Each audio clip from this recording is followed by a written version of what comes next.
What's up, guys? Justin with the Podcast Dojo. Today on Abandoned Locations, we are going to talk about a department store that's been gone for nearly 20 years now. I'm of course talking about Ames. For those of you who don't know, Ames is a discount department store, but we will talk more about that in the video. So without further ado, let's talk about Ames department stores. The holidays are a time for better values. That's why you should shop at Ames, where you'll save on E.J. Gaetano fashions. Save $6 on girls' fleece tops, or up to $10 on girls' jeans. And save on Mattel Little Miss makeup, $18.99. And PJ Sparkles, $23.88. Save over $2 on Clean Fun Mickey and Make Me Pretty Minnie, just $14.88 each. So for your holiday shopping, come to Ames.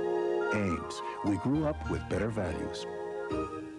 Ames started in 1958 in Massachusetts when Milton and Irving Gilman opened their first store in Ames Worsted Textile Company Mill in Southbridge.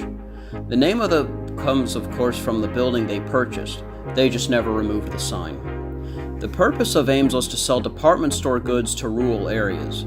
Selling in rural areas worked very well for them for a long time. This meant cheaper real estate and less competition. Ames began expansion in 1978 when they purchased the Neisner Brothers chain for $38 million and brought their store count to 47. However, Ames would close 10 of their New York stores in a short period of time afterwards. In 1984, Ames acquired King's department stores for $28.5 million, as King's had filed for Chapter 11 bankruptcy in 1982. However, some of the King's department stores had to be sold to pay creditors. Ames continued to be successful. Their marketing strategy wasn't just marketing to rural areas, but they also sold brand name items at discounted prices with bright displays. By 1981, Ames was operating 115 stores between Maine and Maryland. They ended 1981 with sales of $400 million. Ames would begin to add more departments to their stores, such as furniture, plants, cosmetics, toys, jewelry, and electronics. They also increased the quality of their clothing. Ames also began renovating stores, including the original Massachusetts stores. All of these moves proved effective, as Ames ended the year 1985 with around $1.7 billion in sales. Things were going great, right? So what went wrong? Well, in 1988, Ames had purchased the Zaire department stores for $800 million, increasing the Ames stores to around 400 locations, and making them the third largest discount department store. Ames had kept the Zaire name for some of the stores for brand recognition, but eventually would convert the stores to Ames stores. Ames had taken quite a hit between the buyout of Zaire's, but also converting all those stores to Ames. In 1990, Ames had to file for Chapter 11 bankruptcy due to the overambitious purchase of Zaire's and the debt they acquired from them. Ames would stop advertising to cut down on costs. One of the other causes of the bankruptcy was that Ames offered credit cards to just about anyone who applied, regardless of their credit score. This resulted in a lot of credit card users being people who were already in debt and defaulted on their credit cards. During this time, Ames closed hundreds of their stores and went from their traditional red and white colors to green. Ames had even attempted to open on Thanksgiving to increase sales. Ames exited their Chapter 11 bankruptcy status in 1992 and were starting to gain more traction with sales coming back up. One smart move on their part was in 1994 when Ames started the 55 Gold program, and this is where anyone 55 and older would receive a 10% discount on Tuesdays. One of their problems was that now Walmart was expanding and Ames put more money in it to modernize their stores. Where I used to live in Chesterfield, Virginia, there was an Ames that closed around the time that Walmart opened up not too far away. Coincidence? I think not. So you would think that after buying out Zaire's almost crippled them, that Ames would have learned from their mistake, right? Right? Nah, of course not.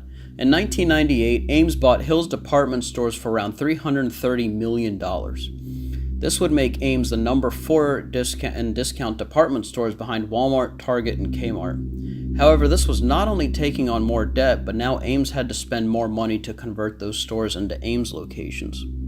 With many stores closing, Ames fell into bankruptcy again on August 20th, 2001, only to face the inevitable and file for Chapter 7 bankruptcy on August 2002, closing all of their stores. As of today, most Ames stores have either been acquired by other chains. However, due to Ames tending to be in rural areas, some stores have been left completely abandoned. Merchandise must be sold. Nothing will be held back. No exceptions will be made. Every item in every department must go now. Spectacular savings store-wide. Everything will be sold right down to the bare wall. Take an extra 40% off all clearance apparel. Plus take 70% off fine and gold jewelry. It's Ames Historic going out of business total liquidation sale. Every item, every department, every Ames. Don't miss it. Now here's the point where I say what I think of Ames. It's honestly no wonder they went under. It seems like anytime there was a good year, the company would make a bad decision. Now what do I think would have happened if they had never acquired any of those dying chains? I think they would have been a lot better off. I feel they should have just stuck to their guns and opened in rural areas, because at least this way they wouldn't have taken on other companies' debts. Now, if they had never bought any of those dying chains, do I think they would still be around? Possibly, but I think if they were, they would be in the same boat as Kmart. Interesting, since they were rivals at one point. Overall, I think even with the poor buyouts, I think Ames would be on their last legs today, between the expansion of Walmart and the e-commerce market of today. I have one final question before we close out. If anyone is watching this and they are from the Richmond, Virginia area, were there any other Ames in the city? There were only two that I know of. One was in the Chesterfield Meadows Shopping Center where the Dollar Tree is now, and the other store sat vacant for probably about 15 years. The other location I know about was at Azalea Mall, which is totally demolished along with the rest of the mall. Please post memories down below of going to Ames. Hope you enjoyed the video, guys. Hope you learned something, and I'll catch you next time. So I'm curious, so based on my visuals here, so if Ames is the green version and Kmart is the red version, does that make Walmart the blue version? Sorry guys, I'm having way too much fun with this. I would love to see some fan art of this personified. If you do, please send it to my Twitter. I will totally retweet it.